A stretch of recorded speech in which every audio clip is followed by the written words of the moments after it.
Ayan po mga katropa, mga boss. Ayan o, gagraduate na po yung aking anak. Sana hindi matigas ang ulo. Ayan mga katropa, paluwas na po kami at pupunta kami sa graduation ng aking anak. Ayun o, si Rafaela Tamayo.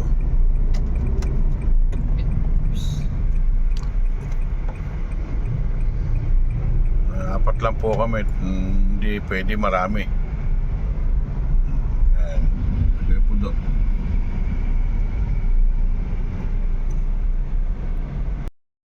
Ayan mga katropa, lumalabas na po yung lahat ng gagraduate. Ayan, dito po sila magmumula sa F3. Ayan, ayan dito sa F3. Ayan sila lumalabas mga katropa. At ayan, nakapila na po sila. Ayan mga katropa, ere po yung aking anak. Anak, ganun mo para hindi malaglag. Tingin ka muna rin eh. Psst, oy, tingin ka muna.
Ladies and gentlemen, esteemed faculty, proud families, and fellow nationalians, today is a day of celebration, a day of reflection, and a day of gratitude. But before we proceed, let us take a moment to pause and give thanks to our Lord God. Good and loving God, we gather here today with hearts full of gratitude and anticipation as we celebrate this significant milestone in our academic journey, our graduation. This moment marks the culmination of years of hard work, dedication, and perseverance. We humbly ask you to be with us throughout this day. May you quiet our minds and ease our hearts. We thank you, Lord, for the precious gift of life, the opportunities afforded to us, and the privilege of education. Truly, you have blessed us with minds eager to learn, hearts filled with love, and souls ready to soar. We are extremely grateful for the knowledge and skills we have acquired and for all the trials and challenges that have shaped us into who we are today.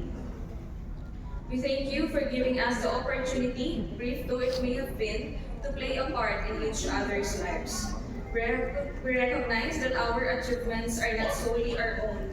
They are the result of your grace, assistance of our families, the guidance from our professors, and encouragement from our friends. As we step into the world beyond these walls, as we embark on new and familiar journeys, we ask for your continued presence in our lives. We pray to you, Lord, that we may find true happiness and fulfillment in all our future endeavors.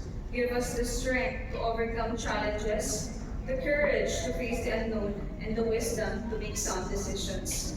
May we constantly seek your direction and carry out your will for our lives. We recognize that we cannot avoid pain, sickness, and challenges of life, which some of us may already have. Hence, we humbly ask you to grant us more strength and hope so we may continue to walk the paths you have laid before us with courage and faith. May you guide us to put all we have learned from each of our journeys into action in making the world a better place, to serve others with genuine kinship and compassion, to search for means to help the underprivileged, the disadvantaged, and those experiencing hardships, and to continually pursue the greater good. May we serve as messengers of your mercy and love, bringing goodwill and hope to everyone we meet. Lastly, we beg for your forgiveness for our mistakes and shortcomings. Cleanse our hearts and renew our spirits so that we may continue to grow in your grace and wisdom. We offer these prayers in faith, trusting that you hear and answer our pleas. In Jesus Christ's name we pray. Amen.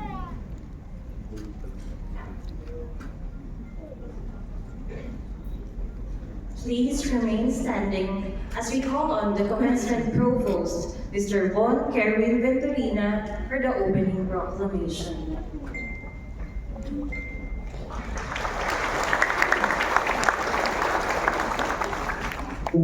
Hello.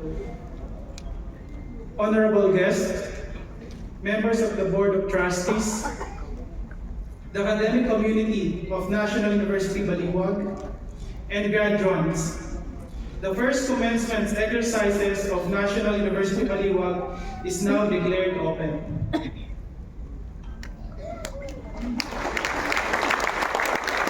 You may now be seated.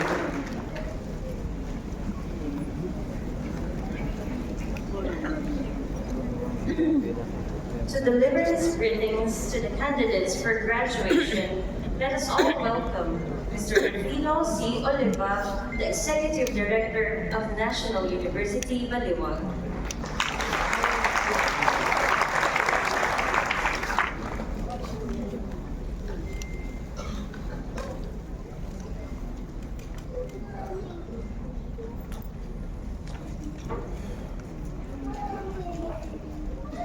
Good morning, distinguished guests, faculty, proud family members, and most importantly, the graduating class of the National University Baliwag 2024. Today is a day of significant importance, a day where we unite to celebrate a milestone that signifies both an end and a beginning. It is a day that we, the administration, Education's Regional Office 3 in 2008 as an education supervisor, serving until 2014. Subsequently, in September 2014, she assumed the esteemed position of Chief Education Program Specialist at the CHED Regional Office. Demonstrating exceptional merit, she achieved the highest score in the Career Executive Service Written Examination administered by the Civil Executive Service Board in August of 2015. She also graduated summa cum laude for her Doctor of Public Administration degree at Don Honorio Ventura State University. She had served as officer in charge of Aurora State College of Technology and the Commission on Higher Education. Last March 14, 2024, she was appointed by our President Ferdinand E. Marcos Jr. as Director 4 of the Commission on Higher Education. Friends, ladies and gentlemen, let us all give our national welcome to Dr. Laura L. Yusi. Thank you very much, Mark. Thank you very much po to our administrators of NU. How is everyone? Is everyone feeling good? Mukhang hindi. Mukhang mataglay sila, Sir Rafi. Is this the feeling of a pioneering graduate? Let me just ask again. Is everyone okay? Yes! If everyone is okay, give me an A. A without expression? It should be A. We want, Sir Rafi, these are the pioneering batch. So they have no reasons to be sad. They only have the reason to be joyful, cheerful, energetic. Give me an A, pioneering batch of 2024. An A! Okay, that's a lot better, right? That's a lot better. Remember, you're making history at National University Baliwag. Seriously speaking, why history? You are the first batch. And since you are the first batch, your names will be included in the history of the school. But more of that later on. I want to greet first everyone, most especially the Vice President for Academic Affairs, Ms. Dr. Rosauro Manuel of National University.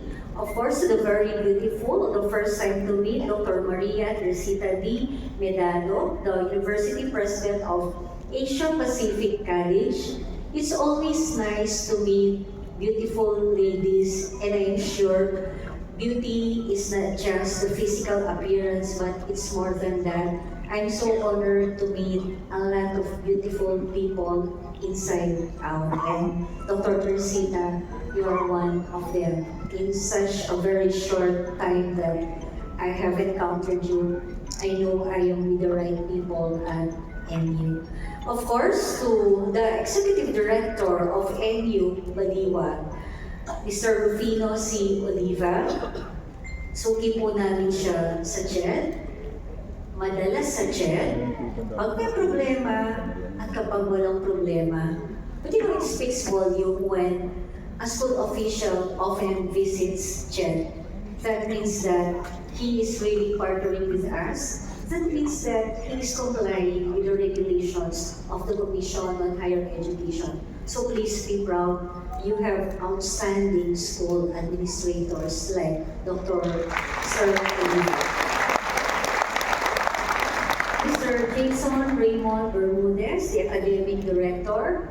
For several times, we've been seeing him also at the regional office, either pinapatawag or nagpupunta sa amin voluntarily speaking. And we're so happy, I have to report this to Dr. Manuel, we're so happy po that you have a very responsive, very good team at NU Baliwag.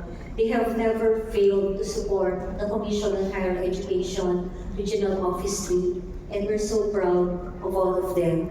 To the rest of the academic heads, hindi ko na po kayo babanggitin isa-isa in the interest of time, but suffice to say, with these deans on stage right now, I have to say, and I am confident about this, I am sure you have produced a very good first batch graduate of engineering, tourism, and other courses.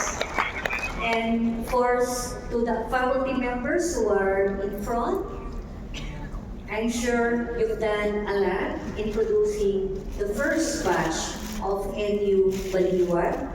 To the proud parents po na nagmula pa sa Bulacan, kanina po meron akong narinig sa CR na nagkakapampangan. So maaari, Dr. Oliva, may mga kapampangan po na nandito ngayon at may mga guro na kapampangan. So maya paabak kaya kayo man. Ako po may ibang Pampanga and I'm happy to be here. And to the most important people here on this hall, the remarkable pioneering batch of 2024. Kayo yon. Magandang umaga at mabiyayang umaga sa inyong lahat. Good morning, everyone.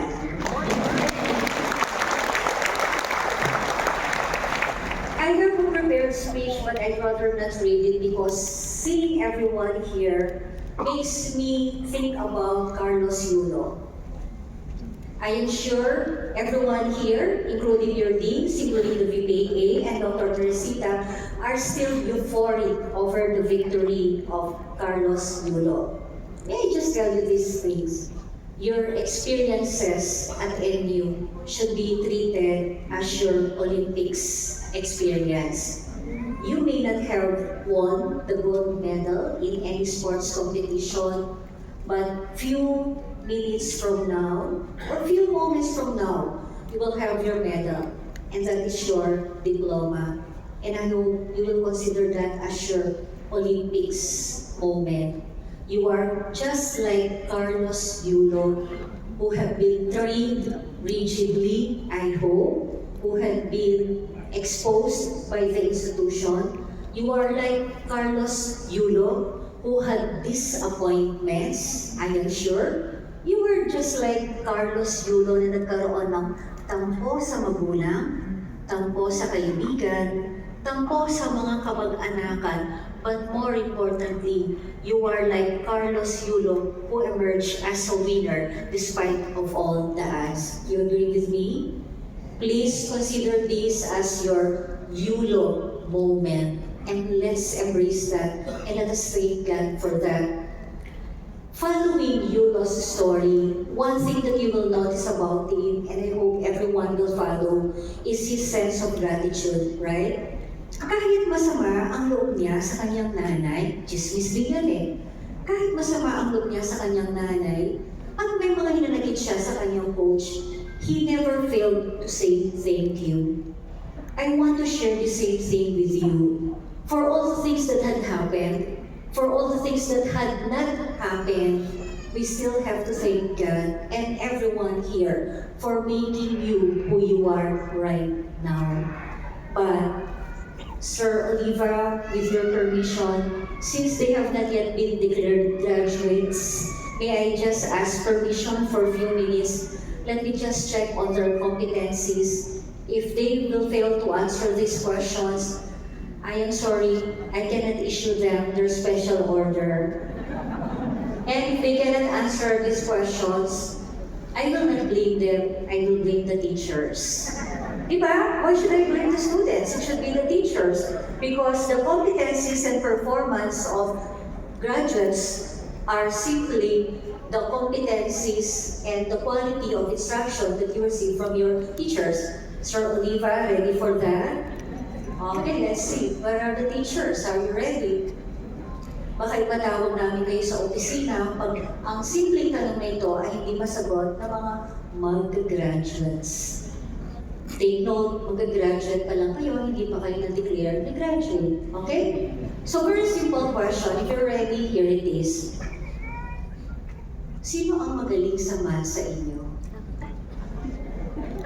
Naku, lahat? Wala. Playing safe. But that's okay.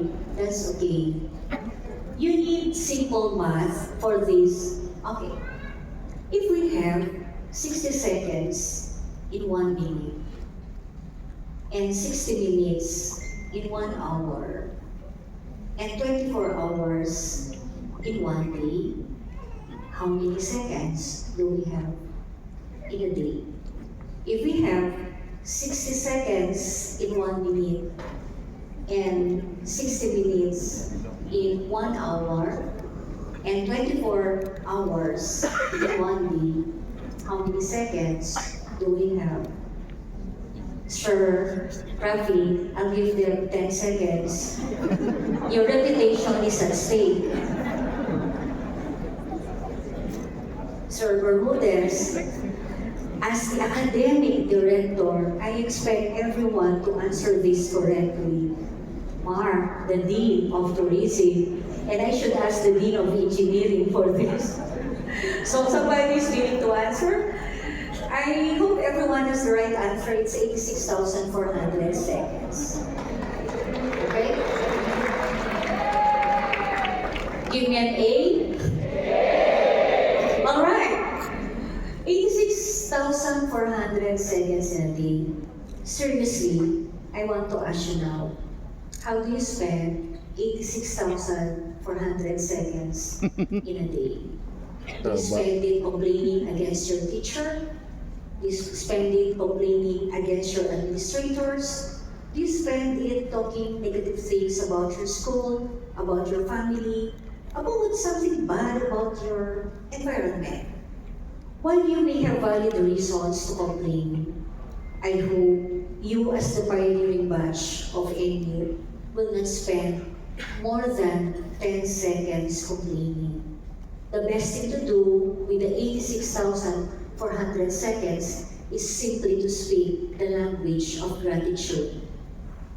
The best attitude is gratitude, and you speak the language of gratitude so that more blessings, believe me, will come to you. You know, if you practice saying thank you, that's just 1 second. If you say thank you, that's just 1 second. So, my invitation to everyone, sincerely, just say thank you to everyone here, to the school, to your parents, to your teachers, to your classmates who were with you for 4 years, because just like Yulo, they have contributed so much to your personal and professional growth. I want you to close your eyes now, sincerely, because God can see you, God can hear you, sincerely, from the deepest part of your heart, say thank you, because this is the least thing that you can do for your parents. May mga magulang na nagkautang dito. May mga magulang na nagkipag-away dahil sa pera. May mga magulang na sinet aside ang kanilang mga pangarap. May mga magulang na hindi bumili ng rubber shoes at duster. May mga magulang na nagkaroon ng maraming sacrifices, and what are we to give them? Just 1 second of thank you, and they deserve that. Saludo po ang Komisyon ng Higher Education sa mga magulang na nagtaguyod sa pag-aaral ng mga bata dito sa NU. Hindi po libre ang pag-aaral sa NU kagaya sa Baliwag Polytechnic College. And yan, sa mga magulang po na nandito, saludo po ang Chair or ang Commission on Higher Education. And I hope, as our way of saying thank you to your parents, your first salary should be given to them. Give me an A for that. Ayaw nyo? They deserve it. Your parents deserve your first paycheck. Hindi nyo sila binabayaran, but that is a sign of appreciating and saying thank you for all their sacrifices. So for all the people here sa NU, Sir Rafi and Sir Bermudez and the rest of the school administrators, from the bottom of my heart, I have to say 1 second of thank you, because you're making me a part of this very historic event. This is a very historic event. You know, 5 years, 10 years from now, Sir Rafi, you have a master list of all the graduates of the pioneering batch. 15 or 10 years from now, one of them will become a legislator, one of them will be a businessman, one of them or all of you will be very successful and significant. And you are again making a very big history here. Sir Rafi, salamat po dahil isinama ninyo kami sa isang napakahalaga at napakabuluhan na first ever graduation of NU Baliwag. I am sure matutuwa ang buong Commission on Higher Education for that matter. Last quiz ko na lang. Di pa kayo free. Last quiz na lang. Sir Bermudez, pwede ba? Magre-reflect ito sa iyo kasi academic director ka. So, ito ang mas madali. I hope you will shout the answer, okay? It's again math, unfortunately. It's again math. 5Q plus 5Q equals 5Q plus 5Q equals. You're welcome.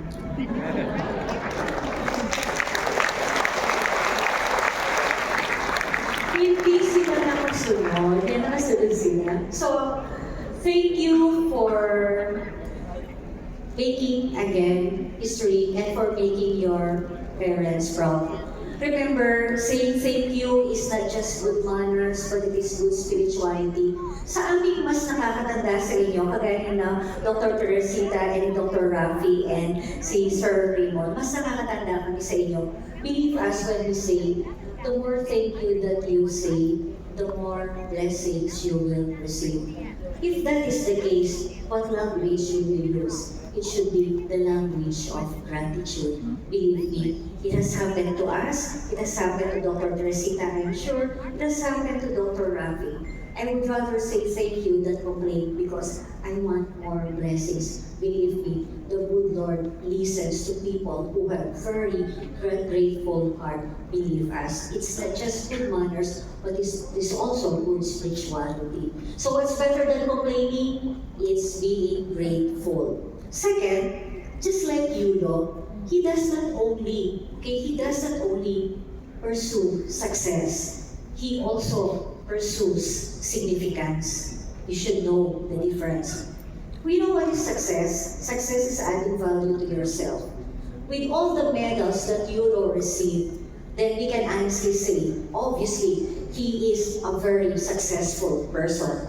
You know, lifetime buffet at Vikings, 1 bedroom or 3 bedroom condominium, 1 house in Tagaytay, 2 franchises given to him already. These are indicators of success. 2 gold medals in Olympics. These are measures or indicators of success because he's able to add value to himself. But there's something more important than success, and that is significance. I hope, Sir Oliva, this pioneering batch will not just pursue success, but rather significance, because significance is adding value to others. You look at Yulo, he added value to not to himself alone, but more importantly to the country. Diba? We feel good about Yulo's success. That is significance because he is able to make the whole country proud of him and is able again to make the Philippines a byword around the world. That is what we mean by significance. What's better than success? Again, it is significance. Just like Yulo, hindi tama na kapag may pagsubok, susuko. Yulo failed it during the Tokyo Olympics. Several times he failed, several times he had disappointments, but giving up was never his option. I hope it will be the same for everyone. Today, you will be declared graduates. Tomorrow, you will be declared unemployed. In case you don't know. Diba? No one will question me on that, unless for some people who will have works tomorrow. Tomorrow, welcome to the unemployed world. That is part of the journey. That is part, maybe, of the disappointments you might have in the years to come. But please know, if it is good, it's wonderful. If it is bad, don't call it any name. Simply call it as experience. Just like what Yulo did. Did you hear Yulo complaining? No. He was not even complaining. He was taking things, everything as experience. And with this experience, he emerged as more passionate, more disciplined, more dedicated, more focused. That's what you should do. First application, reject kayo. Second application, reject pa rin kayo. Third application, reject kayo. Fourth application, reject pa rin kayo sa trabaho. That is perfectly okay because everything comes at the right time. Trust God, trust the process, trust yourself, trust everything that is happening is for your own good. Whether it's good or bad, everything will be okay, just like you know. Give me an A.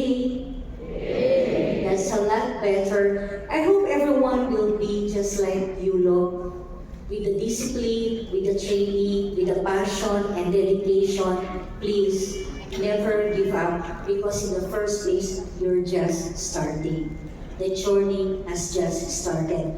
Remember yung kanta ni Taylor Swift? Hindi lang ako marunong kumanta, but sasabihin ko na lang yung title ng kanyang kanta.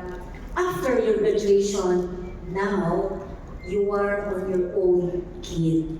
You know that song? You are on your own, kid.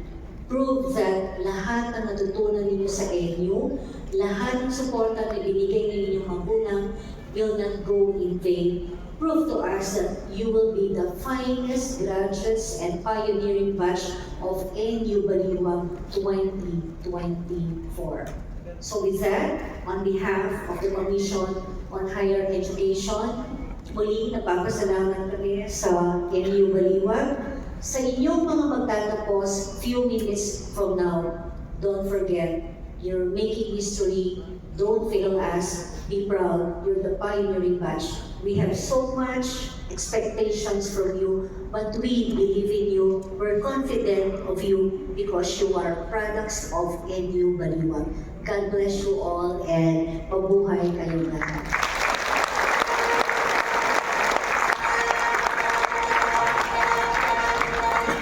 Thank you very much for the very inspiring message Dr. Yusi. For graduation, as I mentioned, your program, please stand. Mr. Vice President, I have the honor to present to you 19 candidates for graduation from Bachelor of Science in Business Administration, major in Financial Management. Hindi, share lang. 41 candidates for graduation from the Bachelor of Science in Business Administration, major in Marketing Management. 39 candidates for graduation from Bachelor of Science in Accounting Information System. And 38 candidates for graduation for Bachelor of Science in Accountancy. They have satisfactorily completed the requirements prescribed by the Commission on Higher Education. I am submitting to you the list of them for your approval and future reference.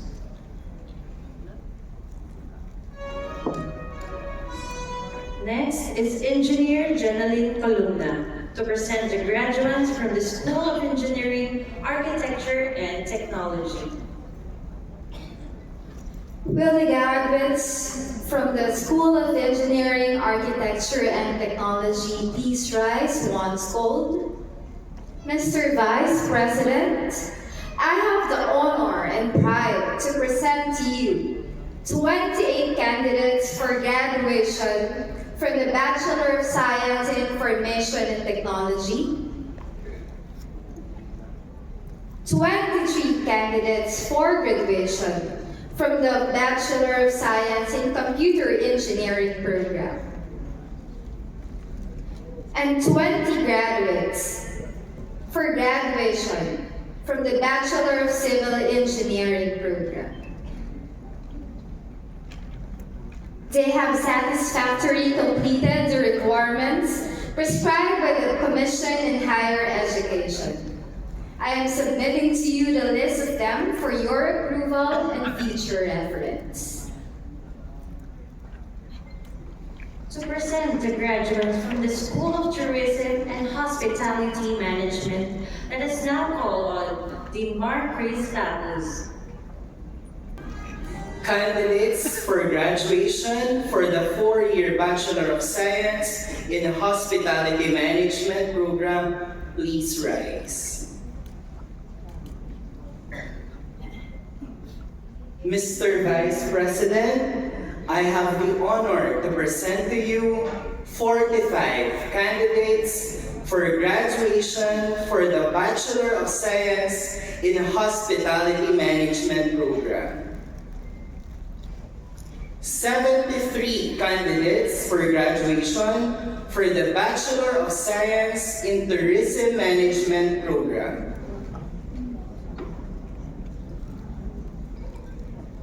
They have satisfactorily completed the requirements prescribed by the Commission on Higher Education for Bachelor of Science in Hospitality Management and Bachelor of Science in Tourism Management. I am submitting to you a list of them for your approval and future reference. Kapag natin. Candidates for graduation from the 4-year Bachelor of Science in Psychology program, please rise. Mr. Vice President, I have the honor to present to you 44 candidates for graduation from the 4-year Bachelor of Science in Psychology program. 4 candidates for graduation from the 2-year Master of Arts in Education, major in Educational Management program. 3 candidates for graduation from the 2-year Master of Arts in Education, major in English Language Education. 5 candidates for graduation from the 2-year Master of Arts in Education, major in Special Education program.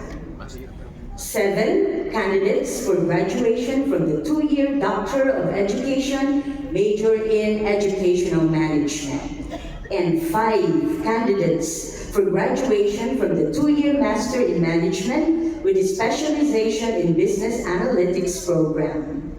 They have satisfactorily completed the requirements prescribed by the Commission on Higher Education. I am submitting to you a list of them for your approval and future reference. By the virtue of the power vested in me by the Board of Trustees of National University and the Commission on Higher Education, and upon the recommendation of the college deans, program chairs, and the faculty of your respective programs, I hereby declare you graduates of your respective programs with all the rights and privileges appertaining thereto. You may now move your tassel from right to left. Congratulations. Confer the graduates of Master of Arts in Analytics, may I call on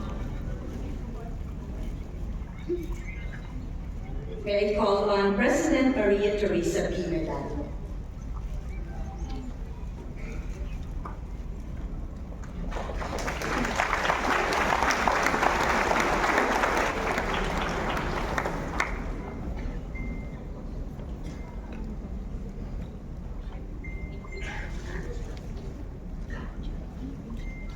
By virtue of the power vested in me by the Board of Trustees of the National University Asia Pacific College and the Commission on Higher Education, and upon recommendation of the college dean, program chair, and the faculty of your respective programs, I hereby declare you graduates of your respective programs with all the rights and privileges appertaining thereto. Congratulations.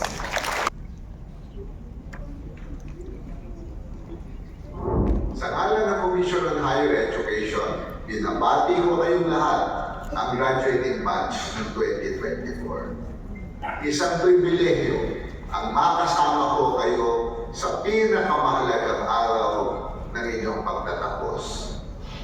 May 3 akong puntos na nais ipahatid sa inyo sa okasyon ito. Una, bilang estudyante na tulad ninyo, dumaan din ako pagmatcha at pagtanggap ng diploma. Ikalawa, bilang magulang, at ikatlo, bilang sekretary ng Commission on Higher Education. Unang-una bilang estudyante, ramdam natin lahat ang kaligayahan ng araw na ito. Dumaan tayong lahat dito. Ako ay nagtapos sa UP. Nung ako ay nasa kolehiyo, ang lagi kong iniisip noon ay kung kailan kaya ako gagraduate. Dahil gustong-gusto ko nang magtrabaho. Gustong-gusto kong wag nang umasa sa nanay at tatay ko sa pang-araw-araw na binibigay nilang pera. Kaya ang ginawa ko ay nag-aral ako ng mabuti para makumpleto ko ang aking degree. Alam ko lahat kayo ngayon ay ganyan din ang nararamdaman. Ganyan din ang agaw-agaw kasama ng ligaya na kasama ng pagtatapos. Sa wakas, kayo ay matatapos na at makukuha na ang inyong degree. Bilang graduate, ang kinabukasan ay nasa inyong harap. Pero hinihiling ko din na bilang isang estudyante, huwag niyong kalimutan at pasalamatan ang inyong mga teacher, ang inyong mga profesor. Marahil sa iba sa inyo, medyo mahigpit at terror yung inyong mga teacher.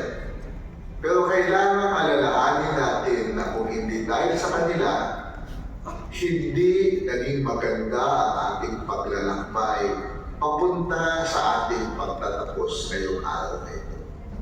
Bilang magulang, alam ko din ang pakiramdam dahil ako ay nagkaroon ng mga pagkakataon na umattend ng graduation ng aking anak. Ang palaging iniisip natin bilang mga magulang ay ano kaya ang mangyayari sa ating mga anak sila kaya makakapagtapos. Dahil sa mga Pilipino, ang sukatan ng pagiging isang mabuting magulang, ang sukatan ng tagumpay ng pagiging magulang, ang responsibilidad ng maging magulang, ay kung maitatawid ba natin ang ating mga anak at makakatapos ng kanilang pag-aaral. Bilang isang bansa, mataas ang ating pagtingin sa edukasyon at ang pangangailangan ng bawat anak ay kailangan makapagtapos. It is a cultural trait among Filipinos to try to complete their degrees. And for many parents, the struggle to find the resources to be able to send their children to school is sometimes an overwhelming challenge. And many parents think about this on a day-to-day basis, especially when enrollment is just around the corner. And so as a parent, I thank all of you and congratulate all of you because this is now the culmination of your struggle to make your children have a better future because they have completed their education. This is the culmination of your being a parent, your ability to guide your children so that they can complete their education and have better lives. Again, congratulations to the parents out there who have been able to ensure that their children will have a better life. Hopefully better than the life that they have now. This graduation, I know, is just as important to you as they are important to your children. Finally, as Gen Secretary, it has always been my dream, even before I joined the Commission, that Filipinos or every Filipino that desires to study should be able to continue their studies. It is my responsibility to try to give an opportunity to every aspiring young Filipino. Because it is clear that we need to educate our young people. We need to increase the number of young Filipinos in university, increase the participation rate, and also increase the graduation rate of our young people. You ask why? The reason is quite simple. All the studies over the past decade, including those by the World Bank, show that the highest return of investment is now in the completion of a university education. And these are comparative studies across the world done during the last decade. All the studies show that if you finish university, the return to your investment, meaning the return to all the expenses that are put in your education, can go as high as 17%. Compare this to the return of investment to the completion of high school education, which is 7%, and the return of investment to the completion of elementary education, which is 10%. These past decades, we have been told that countries must educate their children and must allow them to complete primary and secondary education because that is what is needed for the development of countries. All the studies now show that investment must focus on higher education. We must open opportunities for young people because every young Filipino who finishes university will probably have a better chance to be educated, also to be trained, and will have a better chance of being employed. I hope that 5 10 years from now, I hope to see a Filipino nation that has more young Filipinos who are better educated, better trained, and highly employable. The more university graduates we have, the better the chances that our country will modernize, because it will have the critical manpower that will propel us to modernization. This has been my conviction even before I joined the Commission. So today, aside from free higher education, we have been assisting close to 700,000 students from both public and private higher education institutions through the tulong-dulong and tertiary education subsidy, merit scholarship, medical scholarship, and a lot of scholarships that have never been there before our administration. Never in our dreams did we expect that we would be able to open opportunities to this many young Filipinos. So the message is clear. Every young Filipino can dream, can aspire, can work hard, and can finish their education.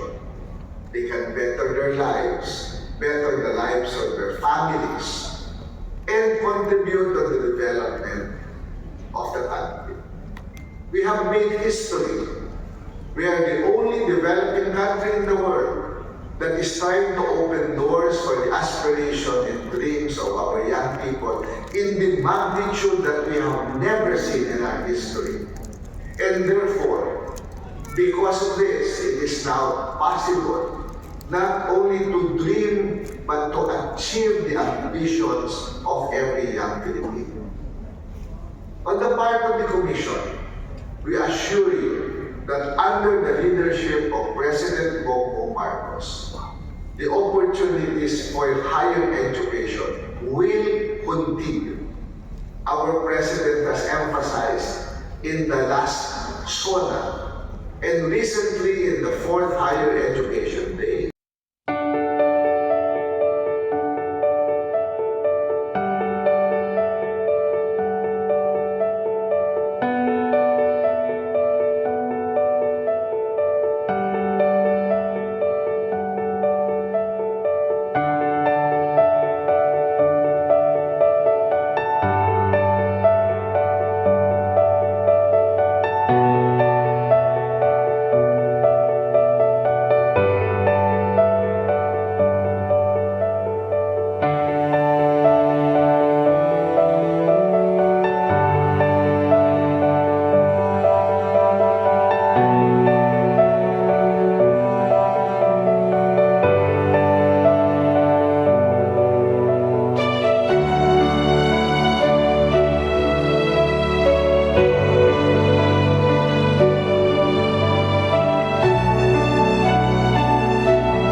myself busier. However, the challenge of leading amidst online learning throughout my academic journey. First of all, thank you God for this great achievement, as well as your endless guidance and support. To my parents, Mama Yoli, Papa Iti, thank you for your unconditional love and sacrifices. Your faith in me has been my greatest motivation. You have been my rock, providing me with the support and encouragement I needed to persevere. To my Papa Iti, thank you for always being my hatid sundo every day. Sana alam niyo po na kahit hanggang 4th year hatid sundo mo ko, never kong kinahiyayang. And to my mama, Mama Yoli, thank you for my baon since elementary. And for being my support in all my kaartihans. To my Ate Mika and Kuya Mikey, who's on their work today, thank you for your advices and support, especially with my school allowance. I'm truly grateful for your generosity and care throughout my whole life. To my family, both Romulo and Tuazon, thank you for everything. Without your love and support, I wouldn't be here today. I wouldn't put in as much effort, nor I would be qualified to be here and stand here and say my message of gratitude. To my partner, I'm deeply grateful for your presence in my life. Your love and patience and understanding have been my greatest source of comfort and strength. To my senior high school and college friends, Takuya, Joyce, Andrea, Sia, and Jello, thank you for being my confidence, cheerleaders, and happy pill. Your companionship has made this journey memorable and filled with laughter. You have been there through the highs and lows, and I'm grateful for the countless memories we have created together. To my classmates, thank you for the achievements and camaraderie and shared experiences. We have faced challenges together, celebrated achievements, and supported one another through thick and thin. To the whole National University Baliwag community, thank you for providing an environment that fostered growth, learning, and development. The dedication and passion of the faculty and staffs have been instrumental to our success. Your commitment to our education and well-being has made all the difference. And the University Academic Excellence Benefits Scholarship has been a great help to me and my family. This day brings a mixture of emotions. Excitement for the future, pride in our accomplishments, and sense of nostalgia for the memories we leave behind. Let us recall all the friendships we've made, the mentors who've helped us, and the events that have developed us into the people we are today. Believe me, you're looking at a lady who's afraid of public speaking, but here she is. This is what happens when we grow up. We learn to conquer our fears. And I know that we will conquer our fear of facing the reality of life. The courage we have developed throughout our academic journey at NU Baliwag will guide us as we step into the unknown. As we are the pioneer students, let us embrace the future with the same passion and dedication that brought us here today. Again, we survived the difficulties of pandemic learning, and we must also survive those who are questioning our foundations. I look forward to seeing what God has in store for all of us. Let's make our university proud. Padayon Nationalians, Mabuhay National University Baliwag.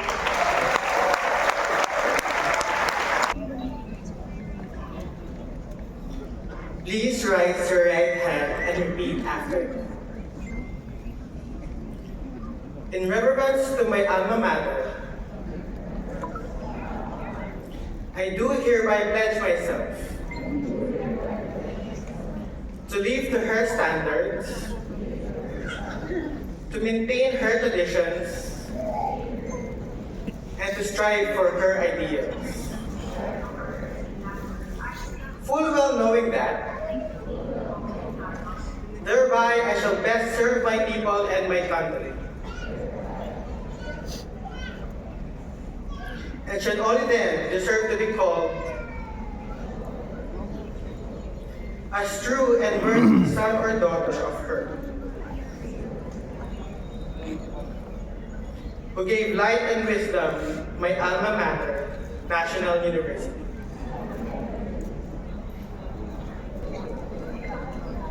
You may now be seated. Now, let us hear the closing remarks from the Academic Director of National University Baliwag, Mr. Jason Raymond D. Bermudez. Let us go give him a round of applause. Our Chief Group Academic Officer and Chief Information Officer, Dr. Robbie Manuel. Mayat Casino Menato from ATC, our Executive Director, the Deans, and of course the graduates and the parents. Good morning. Together we gather not just to celebrate this event, this academic milestone, but to honor a journey, a very colorful journey that speaks volumes about the human spirit. This commencement is a testament to resilience, transformation, and the indelible power of community. We are here to celebrate the Bulldogs of the North, turning castles and raising new beginnings. Why did I mention colorful? Because your journey began in 2020. Amidst a global pandemic that redefined normalcy. From the onset, you faced challenges that tested your mettle, and yet you adapted, persevered, and excelled. You embraced the online learning modality, turning every challenge into an opportunity for growth. Today, as you turn your classes, which you already did, you embody the strength and resilience that defines our beloved campus. Namin yung pinagdaanan. Integrity, one of our core values, has guided you to remain true to your principles even when faced with adversity. Compassion has allowed you to connect deeply with others, fostering a community of support and empathy.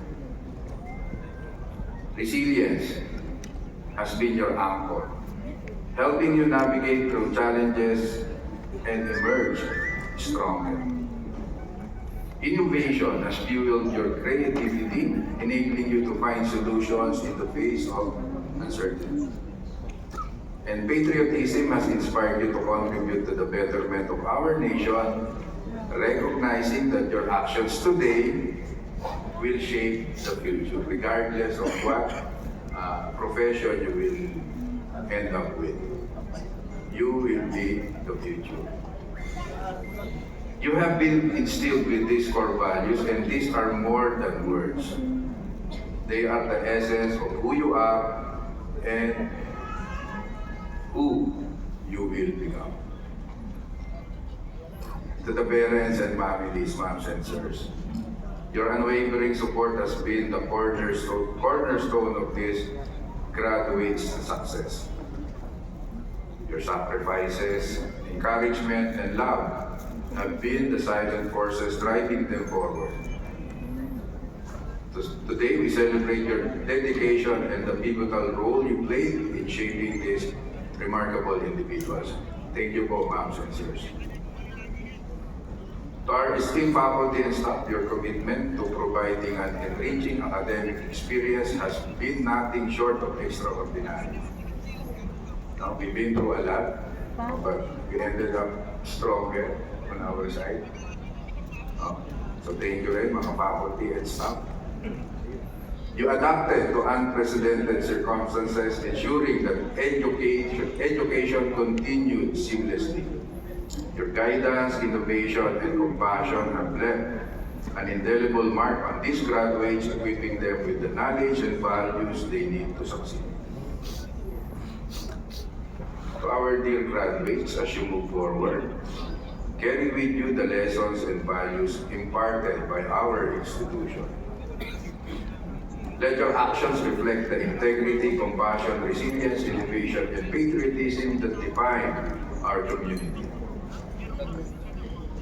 As you step in this new chapter, remember that the world is waiting for your contributions.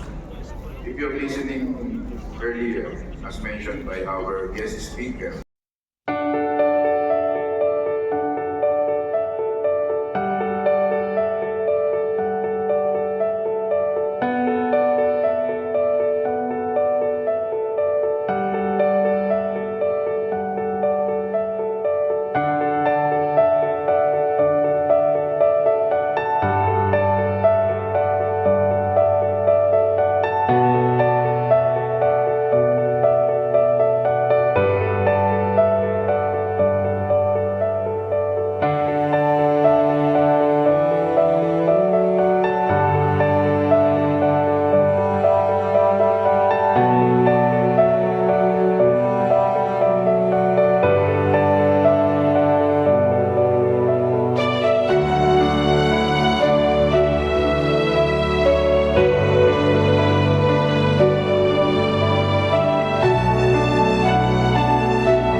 exercises are now concluded. Everyone is requested to stand for the exit of callers, followed by the recessional.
Medyo yan. Nako. Ay, kain tayo. Nawala yung ano na, pinagpira eh. iPad.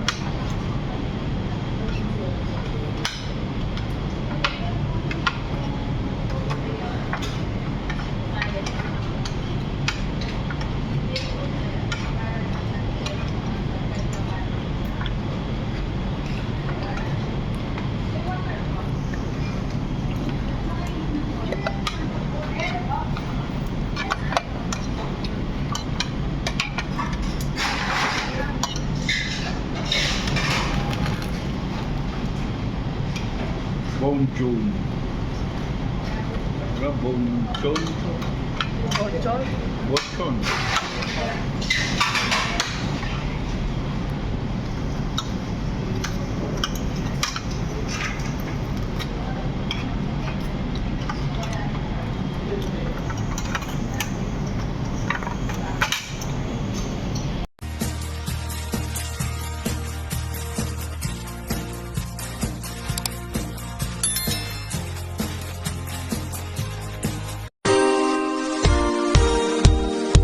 I know we're falling down.